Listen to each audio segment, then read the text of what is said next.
Since 1978, Mexico has played against Germany a few times. Okay. Four to be exact.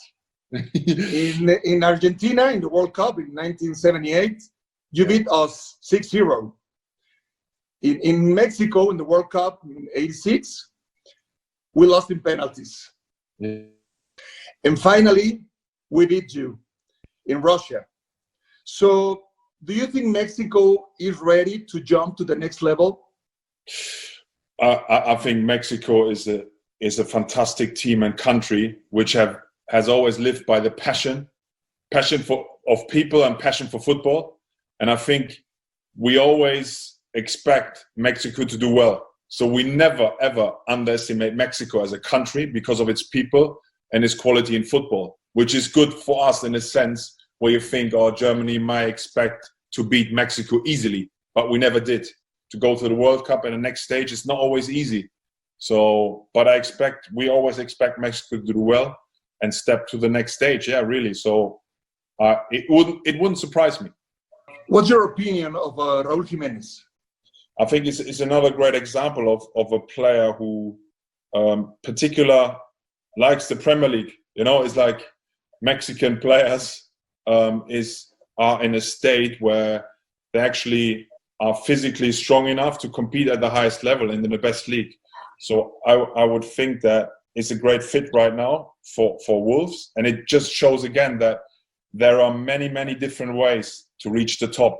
So you think that Raúl Jiménez can play in Arsenal or Chelsea or Manchester United or Manchester City? Do you think he can do it? I mean, it is if you play at Wolves, you know, on a regular basis, obviously you try to get them into Europe, you know, and Wolves at that stage where they try to get the best out of their squad. Was the next step? Obviously, every single player wants to reach the highest level and the top.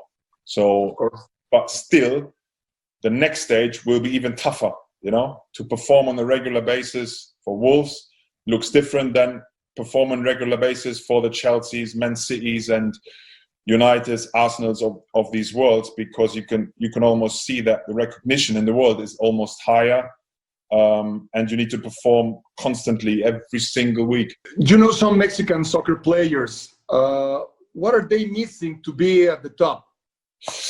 I think you need to have, I mean, what you have is great individual players who always are never shy of helping the team out, you know. They have the individual quality, but always within a team. That's why they're at the top, you know, even can participate in World Cups and play a good role there.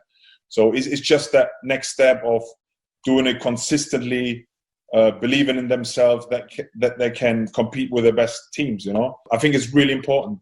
And I think your most successful national teams will always just constrain on players.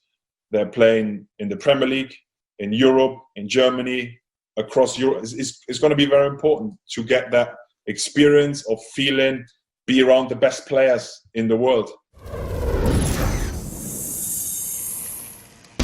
Esas fueron las palabras de Per Mertesacker, exfutbolista alemán. Estuvo en 2 Copas del Mundo con su selección y pasó por grandes equipos del fútbol europeo. Una gran entrevista, una gran plática que tuvo con nuestro compañero Paco Garbriel de Anda. Entonces, Paco, hablando un poco de lo que dijo el Tata Martino, que ya repasábamos arrancando el programa, y ahora contrastando con lo que dice Mertesacker, ¿el futbolista mexicano entonces tiene que ir al fútbol de Europa o no? Ya de repente yo entro en una confusión tremenda. ¿Qué es lo que más le conviene al futbolista mexicano para trascender el día de mañana en una Copa del Mundo? No, bueno, mira, las dos opiniones son muy válidas, la del Tata Martino y lo de Per Mertesacker. Mertesacker es un exfutbolista, hoy es el director de la Academia del Arsenal. Es un tipo que sabe lo que es un futbolista y a dónde puede llegar. Y hablan, me parece, los dos desde su trinchera, y muy válido, de que le hace falta consistencia al futbolista mexicano, que hay que ir a Europa, hay que entender que lleva un que son varios pasos, varias etapas para llegar a un equipo muy importante de Europa, que es algo que mencionaba también Ricardo Puig. No todos los equipos en Europa son mejores que los equipos en México, pero para llegar a los equipos top de Europa, vas a llegar no en la primera, vas a llegar después de varias etapas, de varios procesos, y ahí es donde el futbolista mexicano tiene que ser muy consistente. ¿Y el futbolista mexicano tiene para llegar a esos equipos top, Ricardo?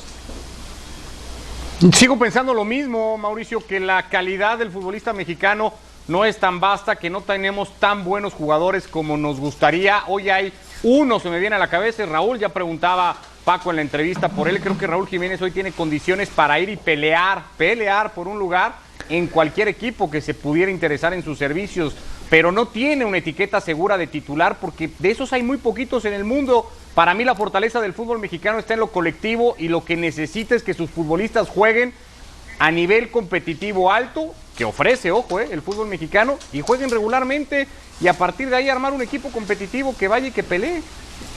Individualmente no va a salir adelante. Más allá de Raúl Alonso Jiménez y de Héctor Herrera, que hoy ya está en un equipo top, Mario, ¿veremos pronto a más futbolistas mexicanos en esos equipos, en los top, en los que pelean por los títulos en cada una de sus ligas y que también compiten por el título en la Liga de Campeones? Sin lugar a dudas, Mauricio, sin lugar a dudas. Hay muchos jugadores, va a haber muchos jugadores, pero ojalá sepa nuestra Federación Mexicana que necesitamos ayudarles con competencia internacional, Copa América, Copa Confederaciones, Copa Libertadores, para su evolución y desarrollo. El material humano ahí está, simplemente hay que buscarlos. Ojalá tengamos más mexicanos con minutos en el viejo continente y vistiendo las camisetas de los mejores equipos. Pausa y ya volvemos.